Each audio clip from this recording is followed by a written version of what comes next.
something.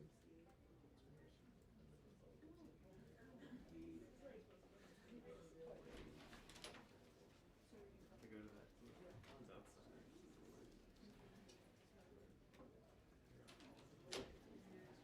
More staff than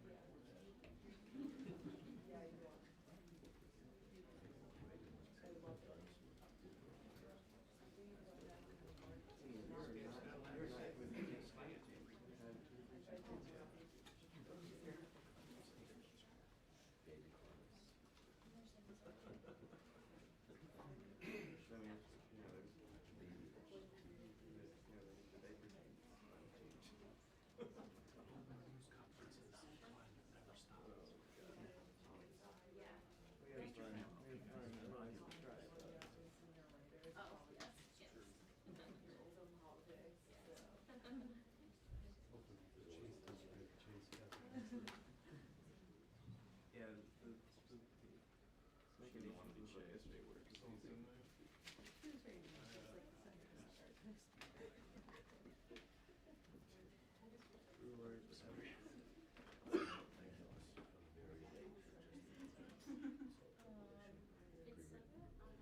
they clean the rugs in here, but it's not gonna chairs. Yeah, it feels very like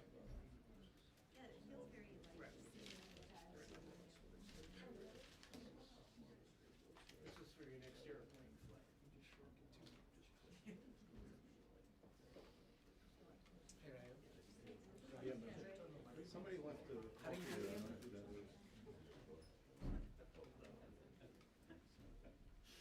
I just want to hear you. You want to hear me breathe?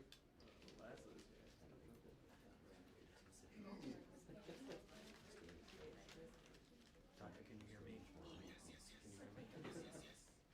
Yes. I'm surprised you didn't write this straightforward read that demo page refused to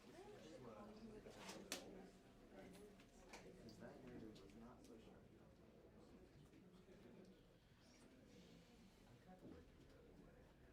Oh, I figured out who the reporter was.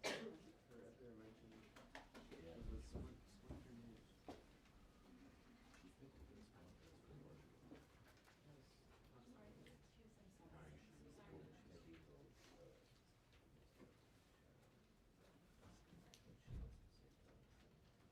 McConnell before her. He wasn't expecting the question. I think he knew that. That's what he's calling. He's like, oh, I don't know who you are. He was yeah, exactly. That was my first thought.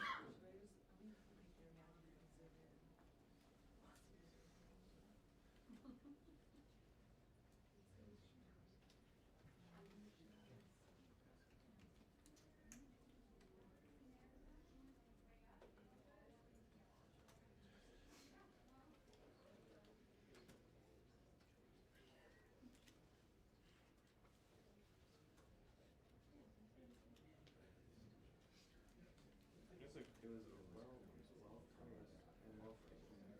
It didn't waste any words. The reporter would ask McConnell straight. That's a good, solid question. I was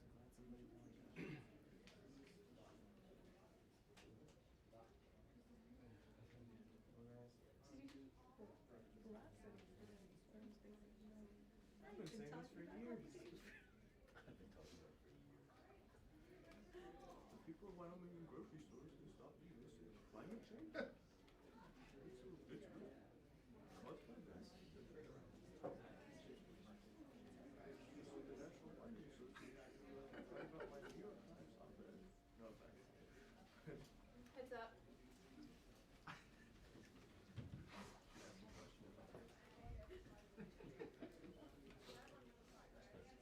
I was going to mention difference between breasts and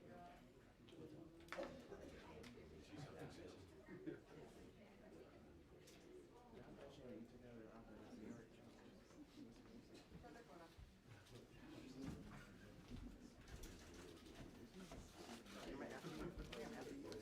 Yeah, I think I'm number 3. Here. No trace.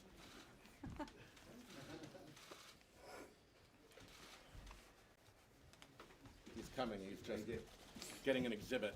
I'm getting some fodder for you. How are you? Haven't seen you in a while. You okay? Good. He used to cover New York. I've covered New York for since 1975. 44 years. Okay. Good morning, everyone.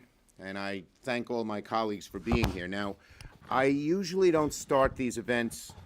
I'm going to do something that I rarely do at these events. Thank Mitch McConnell.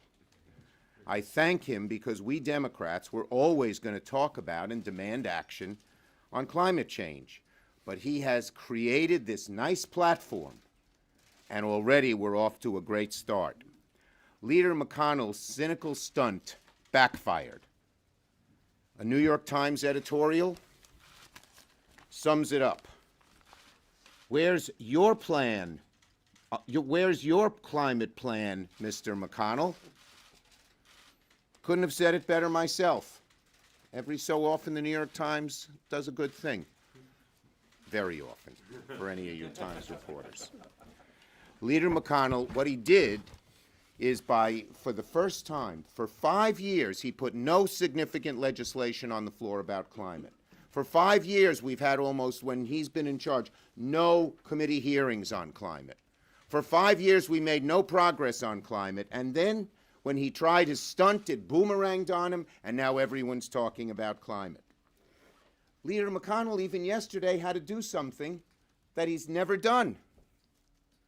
He was asked by a reporter, do you believe that climate change is real? Do you believe it's caused by human activity? And hallelujah, he answered yes to both. Now there's the third question he hasn't yet answered, which is, should Congress take strong, immediate action? He hasn't answered it, but we're here today to give him an answer in terms of the strong, immediate action that we have. I asked yesterday to make this committee, to create a bipartisan select committee on the climate crisis. Let everyone discuss their ideas. Let's get people from every different region, all different backgrounds, all different philosophies, Democrat and Republican, to discuss and come up with some ideas and focus attention on this crucial issue. Of course, the Republicans objected, Senator Barrasso. So today, I am forming a Senate Democrat Special Committee on Climate and on the climate crisis, with Senator Schatz chairing the committee and Senators Whitehouse, Merkley, Bennett, Baldwin, Heinrich, Markey, Duckworth, Cortez Masto, and Smith as members. We're not going to wait for our Republican friends because this issue is so urgent. We have to focus on it, highlight it now. And we won't stop there. We're on offense on climate. Thank you, Leader McConnell, for accelerating our timetable. Senate Democrats are going to push to address climate change at every opportunity, in the budget, in infrastructure, when we do tax extenders, you name it. This is such a crisis, we're looking for any way we can move it forward. And even though we're in the minority at certain points in the process, we have leverage and we're going to use it for climate. Now we saw a few Republicans, for the first time, admit that climate change is real. That's happened in the last few days. We now hope there will be more. There are too many deniers out there, too many people influenced by big oil. In fact, last night, after all of them spoke, there was a fundraiser for a senator from Iowa, sponsored by the coal industry. After they tried to do their stunt here, they went there. Query, is there a relationship between the two? You make the call. So, if Republicans are truly changing their tune, they can join us in co-sponsoring our resolution to create a bipartisan committee on climate change. If not, we're going to move forward ourselves and use our leverage points to get something real done. With that, let me call on Senator Schatz. Thank you, Leader Schumer, and thank you for your leadership on climate, for hurting all of us cats, not just the members of this committee, but the whole caucus, which is united on climate action. You know, senators like to remind themselves that this is the world's greatest deliberative body, and with this committee, we can start to act like it on climate, to build a broad coalition of people capable of bold action. We put together a group of people who are leading on climate in different ways. It's a diverse committee, and that's going to be the foundation for our success. And so with this group, we have the necessary pieces to take this issue seriously, to do real inquiries and real analysis, to work with constituent groups and put ourselves in a position to act. Today, we get to work. The stunts are over. The positioning may never end, but the goofy stuff is done. We are treating this like the planetary emergency that it is. Senator Whitehouse. And we are going to have fun doing it. Because there is great material to work with out there. We have the chance to look at the way dark money funds the Republican Party and explains its intransigence on climate change. We have the chance to look at the phony baloney, fake science, climate denial operation that scientists actually have been studying for years and have reported on, that propagates all this nonsense about climate denial. We got the chance to go to experts in our Republican colleagues' home states and explain what's happening to coastal property values there and what the forecasts are. We have the chance to bring in people from the home state universities of our Republican friends who don't just understand climate change, they teach climate change, and maybe give them a chance to teach their senators what's real and what isn't about climate change. And finally, we've got the chance to bring in some of the great leaders of corporate America to show how virtually all of corporate America, except the fossil fuel industry, joins us in wanting to see action on climate. So great thanks to our fearless leader, Chuck Schumer, who has really lit this issue up. Very proud of what he has done. Much appreciation to Brian Schatz for being the cat herder on this particular enterprise, and let's have fun. And that takes us to Jeff Merkley. Fun-loving Jeff Merkley. Well, ponder this phrase. We are accelerating into oblivion, because that's what's happening with human civilization on this planet right now. We are accelerating into oblivion. Now, I'd like to invite everyone here to take one deep breath.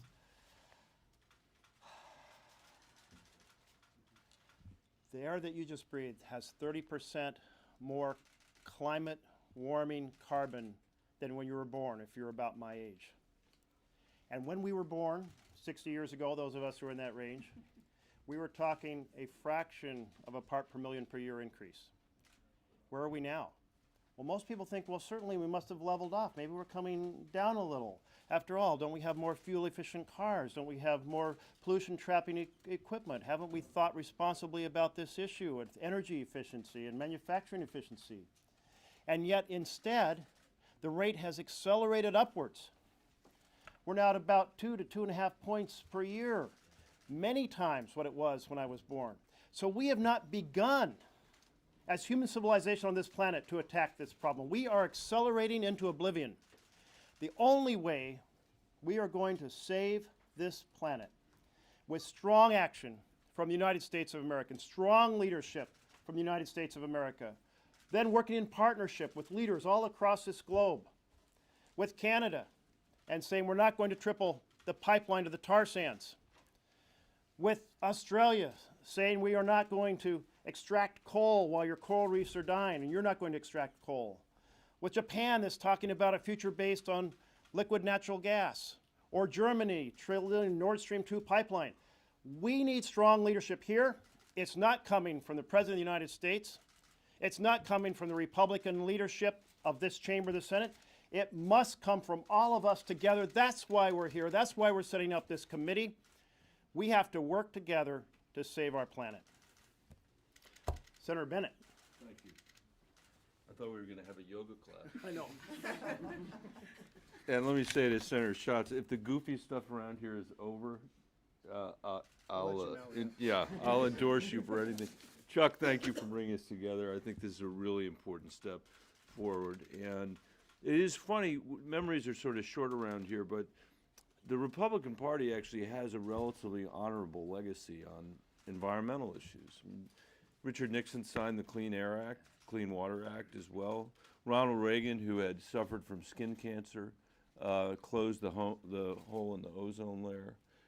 Both Bushes led work at the UN to promote the idea that we needed to deal with climate. Even Mitch McConnell himself spoke in favor of ratifying the United Nations Framework for Climate Change in 1992.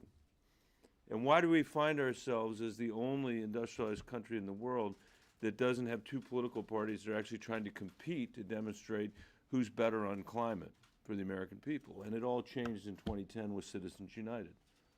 It completely changed. John McCain ran for president saying climate was real and we needed to do something about it. The person he selected to be his vice presidential candidate, Sarah Palin, then led the climate denial for the Republican Party. She was a total outlier at the time. Now she's represents the mainstream view of not Republicans in my state, far from it, but Republicans here in Washington. I think this is our first step to try to reconnect the American people to Congress on this important issue, to Washington on this important issue. My state is a third Republican, a third Democratic, and a third independent. I spent the entire summer with farmers and ranchers in counties where no matter what I'll do, I'll never get more than 30 or 35% of the vote. But they are desperate. They are going to lose their farm or their ranch and not be able to give it to the next generation or the generation after that because of the drought that they're facing. That is a direct consequence of climate change. They know that. And what I hope to do as part of this group is connect our agricultural community to the work that we have to do on climate so we can build a durable solution that is ultimately bipartisan. So, Chuck, thank you for your leadership, and Brian, thank you for yours. I'm sorry. I give you Senator Baldwin. Thank you. Now the goofy stuff really is over. Thank you, Senator Bennett. And I want to join you in thanking Senator Schumer and Senator Schatz for your leadership today and every day. So let there be no doubt, climate change is real. It's immediate and growing threat to national security, public health, and our economy. Since President Trump was elected, climate and weather disaster damage has cost the United States over $400 billion, and our economy will lose over $500 billion annually from lost labor, crop failure, and damages related to extreme weather if we continue on our current course. The longer we fail to act, the more costly climate change will be. Of particular concern to us in the state of Wisconsin are the costs of infrastructure damage from severe flooding, crop and livestock losses from extreme weather, and increasing water pollution in our Great Lakes and our inland lakes and rivers. These are threats to major parts of Wisconsin's economy. Taking bold action to confront climate change is not just an environmental goal, it is an urgent economic necessity for us in Wisconsin. The good news is that we know how to and we must confront climate change, create more clean energy jobs, and cut carbon pollution. 4 years ago, I had the honor and privilege of being here for Pope Francis's address to Congress. In his remarks to us, he said, and I quote, "We need a conversation which includes everyone. Since the environmental challenge we are undergoing and its human roots concern and affect all of us, I call for a courageous and responsible effort to redirect our steps and to avert the most serious effects of the environmental deterioration caused by human activity.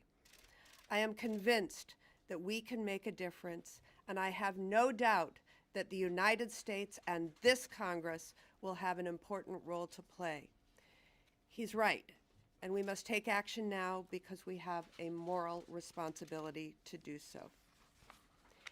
And next is Senator Heinrich.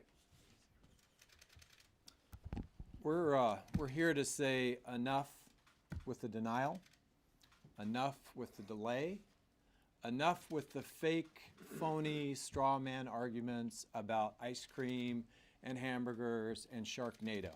It's embarrassing. There are solutions in front of us, and we're going to highlight those solutions.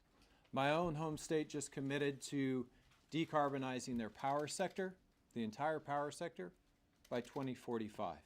We have solutions, and we're going to promote them. There may be no silver bullet to this problem, but there is silver buckshot. And it is time to say to the other side, if you don't like our plans, what are your plans? And with that, I get to introduce Senator Markey. Thank you. Thank you. Climate change is the national security, economic, environmental, healthcare, and moral issue of our time.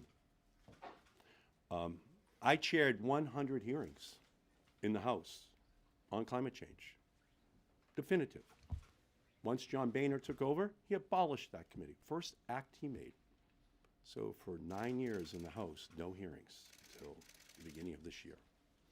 Once Mitch McConnell took over the Senate, no hearings on climate change, if it didn't include drilling in the Arctic National Wildlife for more oil. So this is an inflection point. Something big is happening here, and we thank you, Chuck and Brian, for what you are doing. The Senate Majority Leader made a mockery of the debate on climate change yesterday on the floor of the Senate. The Green New Deal was brought up for a vote with no hearings, no witnesses, no experts, no science, no measurement of damages, and no amendments that could be made in order to ensure that we had a full debate out on the Senate floor. And we don't expect a debate to take place under this Republican leadership. So that's why this committee is so important, because it's going to give a voice to those who believe in the science, who believe this damage is related to climate change, and who believe that there are solutions that can be put in place that create millions of new jobs in our country. The Green New Deal was not just a resolution, it's a revolution, and you can feel it out there. And that's what this committee is intended to, in fact, capture, that we can save all of creation by engaging in massive job creation. The United Nations scientists have said that climate change is an existential threat to the planet. The Republicans believe that climate change is and its solutions are an existential threat to the Koch brothers and ExxonMobil and all of their polluting contributors across our country. Let the hearings begin. We thank you, Chuck and Brian, for your leadership, and we are going to be there every single day to conduct this fight. Now on to the great senator from Illinois, Tammy Duckworth. No, that's that. Thank you. Even from the perspective of someone who's come under enemy fire, it's clear to me that not all of the biggest threats we'll face over the next 30 years will take the shape of a weapons attack. The truth is, climate change is real. Climate change is here, and we can't ignore it any longer. The Midwest is flooding. The West Coast is burning. Coastlines are sinking while the temperature is soaring. And worldwide, instability is rising and farmland keeps dying. This is not just a partisan squabble. At the strategic level, this is a national security threat, something that military leaders and President Trump's own intelligence officials admit, as terrorist groups like ISIS and Boko Haram use drought to solidify their power in Syria and Nigeria. As storms ravage our military bases and rising sea levels threaten to swallow 100 more American military bases. Tell me that won't impact troop readiness. At the tactical level, when I served in Iraq during Operation Iraqi Freedom, 50% of all casualties that occurred during convoy operations. Not kicking down doors, going after the bad guys, during convoy operations. Over 80% of all convoys were conducted to transport fuel, diesel fuel.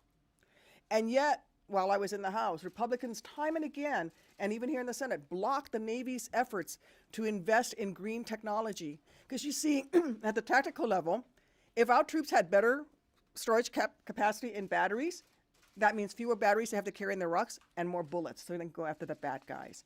If I could have had more fuel-efficient vehicles, that was one less 5,000-gallon HEMA tanker of flammable fuel that I was putting out on the road to be hit by the enemy.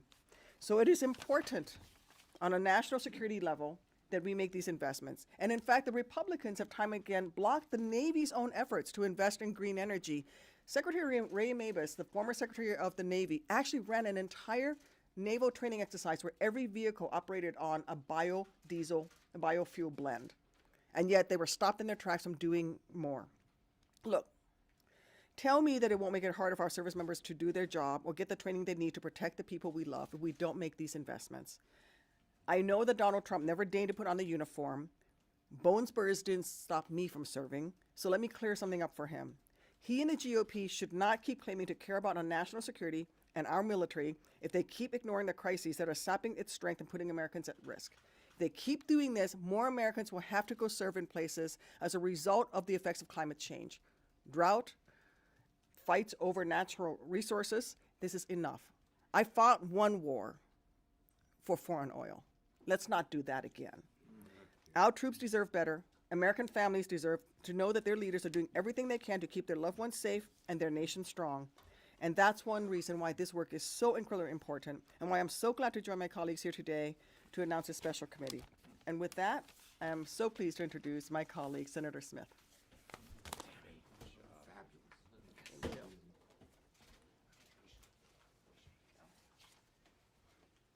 Good afternoon. I am so happy to join my colleagues here. Thank you, Senator Schumer. So you've heard us all say today what most Americans believe. Climate change is real, it's caused by human activity, and we need to take bold action to address it. Now, Minnesota, New Mexico, Hawaii, many states around the country are already taking action and are already leading the way. In my state of Minnesota, we know that if we lead on making the transition to a clean energy economy, it's going to be good for our health. It's going to be good for our environment. It's going to be good for economy and jobs. It's good. It's a win-win. But we also know that state action is not enough. We need bold federal action to address the threat of climate change. And the alternative, to bury our heads in the sand, to pretend that the climate change isn't happening, I mean, that's a disaster, literally. Look at the disaster of flooding in the Midwest to know what it really looks like. So today, I join with my colleagues together because we are ready to work with anyone, anywhere, to address this challenge of climate change. And we invite our Republican colleagues to join with us and to get to work to solving this problem that affects all of us, whether you live in a red state or a blue state or somewhere in between. So with that, I'd like to welcome our leader back to the podium. Thank you. Thank you. And you can see from the expertise we have here how big the problem is, but the capability of these folks to solve it. Now, I don't want to be New York-centric, so I want to hold up another newspaper, which again shows you how we're on offense.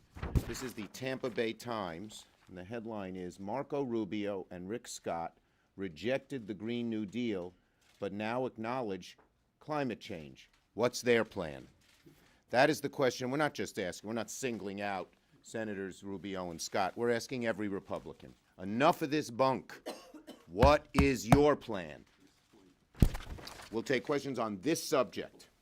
Yes, and to anybody. And Brian, why don't you come up here, too? Senator Schumer, obviously, this was started, though, because of the Republicans' feelings that the Green New Deal is a divisive proposal. So where do you stand on the Green New Deal? Is this the starting point for your conversation? I know you want it to We go through believe the we have. legislative We process. believe we have to take major action on climate, and this group will come together with lots of ideas, working with the committee chairman, and we will come up with what we think works best. But can you say, though, I mean, That's the the Republicans answer. will push back? Yes. The Republicans are having no success pushing back. They're hoist on their own petard because they have no plan. Is your view that Petard means something in French. Are you What does looking- it mean? I don't know. Are you looking for a big, bold, sweeping legislative Look, proposal? we're not, we're, Or are you? So, what we're going to do is start the process of investigating the depth of the problem, working with all the ranking members of all the committees, working with all our able members, and to start to lay a predicate for action if we can take it in this Congress. But the truth is, we're preparing to lay the predicate for action when and if Chuck Schumer becomes the majority leader of the United States Senate. yes. Thanks. Is there any coalescing now among this group of some of the big solutions, whether it's around a carbon tax or a renewable energy Look, standard? I'm sure there's lots of consensi here, but we have to do a few things. We're in the minority. We have to first highlight and focus the issue. We've begun to do that. This is just the beginning. And as our Republican colleagues feel the heat, maybe some of them will come and join us. That's what we're beginning to see. We're seeing little green sprouts, if you will, of Republicans realizing that they better try to do something and not just be negative. Now, it'll be hard for them because of what Sheldon talked about, dark money, but we're gonna try to do that. And we'll come up with a group of ideas. Maybe we can get some of them done this year, maybe we can't, but we're gonna be out there pushing, pushing, pushing. This is the role. If we were in the majority, we'd put some things together and pass something right away. We're not, and this is the best role we can play. And we think it's a darn good role, and you're gonna see a lot coming out of this committee. Do you wanna We have answer good that? House colleagues to work with. Could you elaborate a little bit on the idea of addressing climate change through the tax, infrastructure, and budget battles, what some of that looks like? Because we've had minority status for a while, and we've seen Yes. some of those issues raised. On those issues, they need 60. They need our votes. We've thought about this carefully, and we have certain leverage points. And we're letting you know, the public know, and our Republican colleagues know, we are going to use those leverage points to advance this cause. Would you be here without the Green New Deal? Of course, Why is that? because we care about this issue so much. Were you talking about it last year, about doing something this? We've been talking about it quite a bit, but the issue has coalesced. And we've seen the science, we've seen the changes in weather, and we think America is ready for good, strong, sweeping change now. But I'd just add, Go ahead.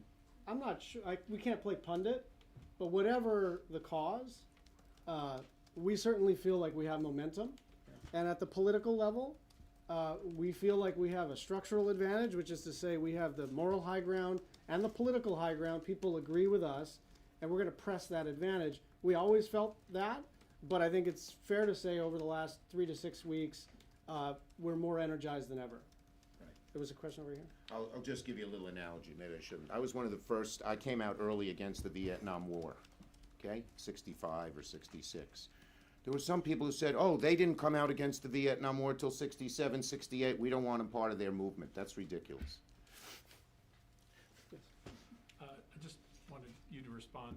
The Republicans are saying, look, we do have a plan, it's just not regulation or taxation or what else. They talk about innovation and. Yes, Sheldon really had a very nice interchange with Senator Barrasso on this issue on the floor yesterday. The Republicans want to solve this problem with belief in the innovation fairy.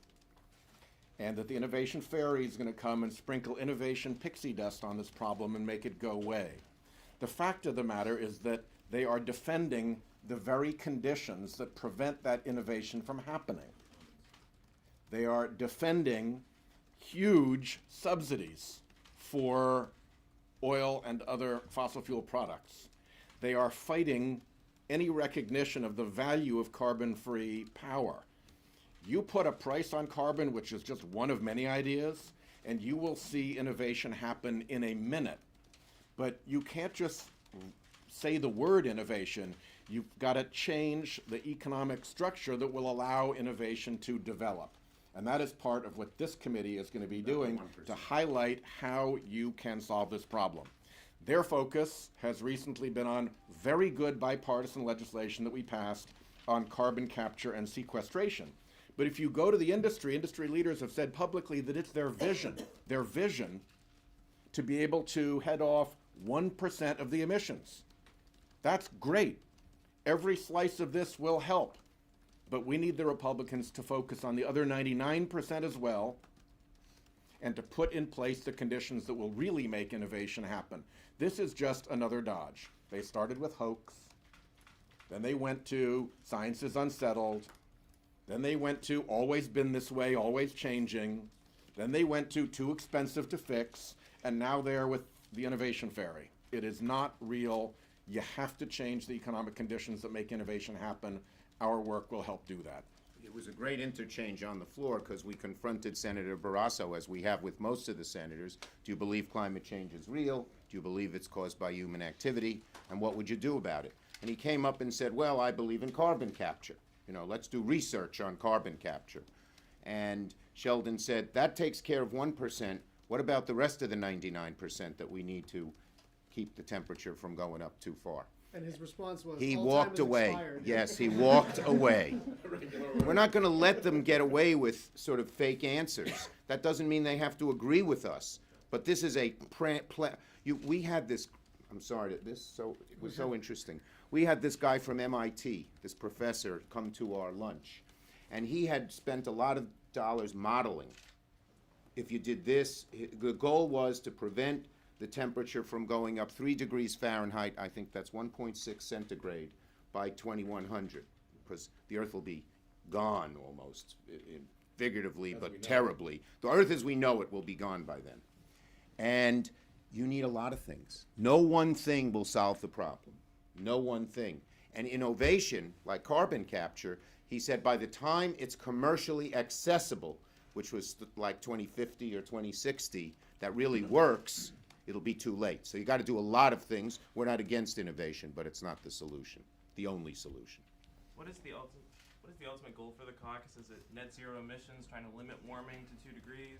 We're going to, as Joel Embiid says, respect the process. We're going to go through this process and establish a predicate for action. Obviously, you can look at Sheldon and my own bills. You can look at Jeff Merkley and others who have proposed specific solutions. We're not going to get there quite yet because we want this committee process to work, and we need to work with our ranking members. The goal is climate action on the scale equal to the magnitude of the problem, but it is not time to roll out our specific bill next week.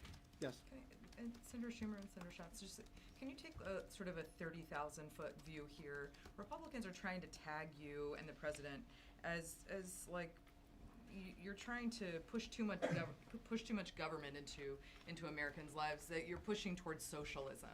And this is inclusive of healthcare and some programs where you're trying Then 67% of Americans, including a large percentage of Republicans, they would call socialist because they say we need strong action on climate change. It's not going to work. Yeah, I mean, I would just add, our ideas are popular. Protecting Medicaid is popular. Making college affordable is popular. Climate action is popular. And so their tactic right now is to gather all of the popular things that we want to do and label it socialism. It's not socialism. It's progressive policies that people want. It's not going to work. Remember what they said about Medicare? Yeah. Medicare was socialized medicine. They don't want to take down Medicare. What do you say to some of your other members who did not vote president along with you guys yesterday? Look, we had Senator King called the Green New Deal overly broad. Senator Jones called it. Not everyone is. Look, we're not going to. The goal of this committee is to come to a consensus that's broad, that's strong, and a consensus, and that's what we're going to do, and that's why we're here. Thank you, everybody. Good job, everybody. Tammy, we should all put your.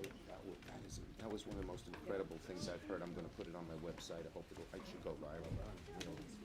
Whatever that means.